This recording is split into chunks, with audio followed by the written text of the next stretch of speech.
Bonjour à toutes et à tous, j'espère que vous allez bien. Apple a déployé iOS 17 pour les iPhone 10R et plus récents. Aujourd'hui, je ne vais pas vous parler des grandes fonctions d'iOS 17 qu'Apple met en avant, comme par exemple le mode en veille que je n'aime pas du tout, mais à l'inverse des petites options disséminées dans le système qui sont bien plus utiles. En conséquence, je ne parlerai pas des animations et des effets qui sont certes très beaux mais complètement inutiles. Si vous êtes prêts à découvrir les nouveautés d'iOS 17, c'est parti. Dans l'application horloge, il y a une nouveauté qui était très attendue et qui est enfin là, c'est la possibilité de lancer plusieurs minuteurs à la fois. En effet, avant iOS 17, ceci n'était pas possible. Ces derniers s'afficheront sur votre écran verrouillé et un simple swipe permettra de les supprimer. Une deuxième nouveauté qui est certes une grande nouveauté d'iOS 17 mais qui cette fois-ci est bien utile, ce sont les widgets interactifs. Il sera enfin possible de cocher une liste de rappels par le widget et de mettre pause play à une musique par un widget également. Dans l'application météo, on a pas mal de changements et tout d'abord l'apparition d'une section moyenne qui nous permettra de comparer la température moyenne à la température actuelle. Si on clique dessus, on aura beaucoup plus de précisions et notamment des précisions concernant les précipitations.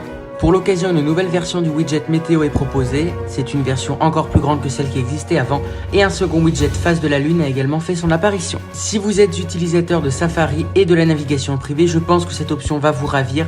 Pour passer en navigation privée, il faudra tout simplement faire un swipe vers la gauche.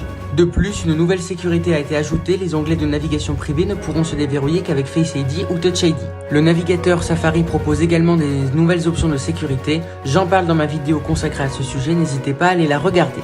Dans la section mot de passe des réglages de notre iPhone, il y a des nouvelles options qui sont fort intéressantes. La première qui n'est pas une option à aller activer est le fait que les codes de validation envoyés par mail se rempliront également automatiquement. Si vous avez besoin de partager un mot de passe, il ne sera plus nécessaire de déverrouiller, copier puis coller le mot de passe, vous pourrez désormais directement le partager avec un contact. Faites quand même attention avec cette manœuvre. La troisième option à aller activer est très simple, elle s'appelle élimination automatique.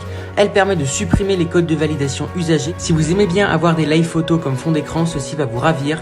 Les live photos seront désormais animées quand vous utiliserez cette dernière en fond d'écran. Tant que je parle des fonds d'écran, je tiens à vous signaler qu'il y en a des nouveaux et notamment des fonds d'écran consacrés aux planètes du système solaire. Si vous êtes dans un groupe iMessage et qu'il y a beaucoup de messages, cette option va vous ravir. Un bouton apparaîtra pour vous ramener au dernier message que vous n'avez pas lu. La recherche dans iMessage devient également plus intelligente puisqu'il sera possible de rechercher une localisation, un document, une photo, une vidéo et d'autres choses. Si vous détestez les messages audio, cette fonction devrait vous ravir. Apple propose en effet la transcription en texte de tous les messages audio. Si vous voulez surveiller votre enfant ou vous assurer qu'un de vos proches arrive bien au bon endroit, vous pouvez activer la fonction accompagnement. Cette fonction permet que votre proche partage avec vous sa localisation en direct et d'autres données le concernant. Bien entendu, vous ne pourrez pas lui forcer la main, il doit d'abord accepter la demande avant que vous puissiez suivre sa localisation. Tant que l'on parle de localiser, si vous êtes en famille et que vous cherchez toujours le même objet, un AirTag pourra désormais être partagé avec 5 autres personnes. Si vous téléchargez une application lourde dans l'App Store, un petit bouton apparaîtra à droite de la progression du téléchargement.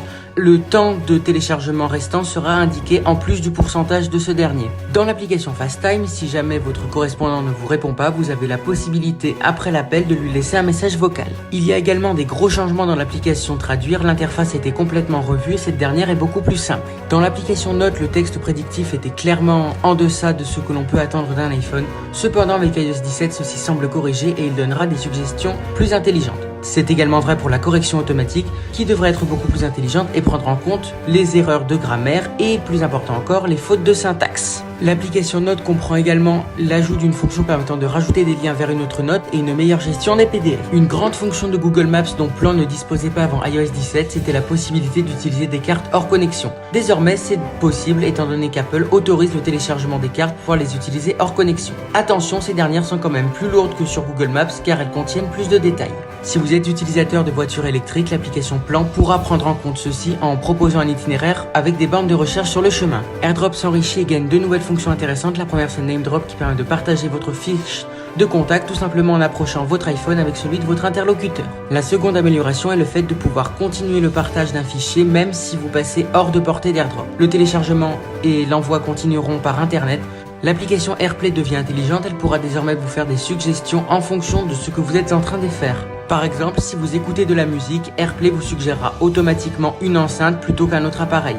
AirPlay devrait arriver prochainement dans certains hôtels. Pour connecter votre télévision avec l'iPhone avec AirPlay, il faudra tout simplement scanner ce dernier. Dans la section confidentialité et sécurité de vos réglages, il y a une nouvelle option qui s'appelle avertissement relatif au contenu sensible.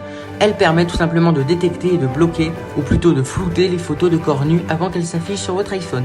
La fonction temps d'écran s'améliore sur 2 points. La première, c'est que l'interface a été revue. La seconde est la possibilité pour votre iPhone de vous envoyer une alerte si vous restez trop près de votre écran sur une période prolongée. Pour estimer la distance à laquelle vous vous trouvez de votre écran, il utilisera les capteurs Face ID. En conséquence, ceci n'est pas disponible pour les iPhone SE équipés eux de Touch ID. Dans vos réglages d'accessibilité puis animation, une nouvelle option a fait son apparition, c'est la possibilité d'enlever l'animation des images animées. Je trouve cette fonction bien pratique car personnellement les images animées me perturbent. L'avant-dernière nouveauté dont je veux vous faire part est l'apparition de la section bien-être mental dans l'application santé. Vous pourrez entrer votre bien-être mental à un instant T ou sur l'ensemble de la journée et indiquer à l'iPhone quelle est votre humeur en déplaçant le curseur. Enfin, la dernière option dont je vais vous parler, c'est l'amélioration de la fonction continuité. Rappelez-vous, il était possible d'utiliser son iPhone comme webcam pour son Mac. Désormais, il sera possible d'effectuer la même chose pour un appel FaceTime via l'Apple TV. Cette vidéo est à présent terminée. Si elle vous a plu, n'hésitez pas à la liker, à la commenter, à la partager et à vous abonner. Si vous avez des suggestions, des questions ou des remarques, les commentaires sont là pour ça. Moi, je vous dis à bientôt. Ciao!